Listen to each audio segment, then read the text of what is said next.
সন্ত্রাসী কোনো কাজে আসবে না। ছাত্রলীগের উপরে কোনো সন্ত্রাস নাই, কোনো শক্তি নাই। তাই আমরা বলি, আমরা সাধারণ মানুষ হয়ে আমরা সেবায় বিশ্বাসী। তাই আমরা আশা রাখি আগামী নির্বাচনে ইদ্রিস খারাজির লোক হুন্ডা মার্কায় ভোট দিয়ে তাকে জয়যুক্তি করে আমরা জাজিরার একটি স্মার্ট জাজিরা গড়ে তোলার জন্য আমরা প্রত্যয় ব্যক্ত করব। আমরা আশা রাখবো ইদ্রিস খারাজি এমন একজন মানুষ, তার কাছে যেতে আপনাদের কোনো টিকিট লাগে না, কিছু লাগে না।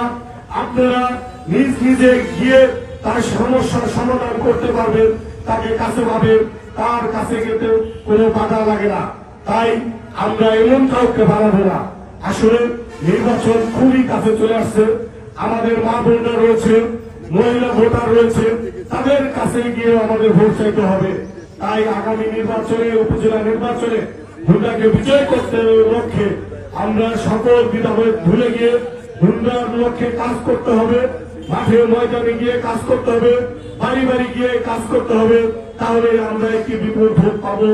আমরা আমাদের সেন্টার জাজিরা মহারানী, এই সেন্টার থেকে আমরা সকলেই ঐক্যবদ্ধ ভাবে আমরা কাজ করলে বিপুল ভোটে হুন্ডাকে বিজয় করতে পারবো। এই আশা রেখে সকলকে সুস্বাস্থ্য জানিয়ে আমি আমার বক্তব্য শেষ করছি। জয় বাংলা, জয় বঙ্গবন্ধু।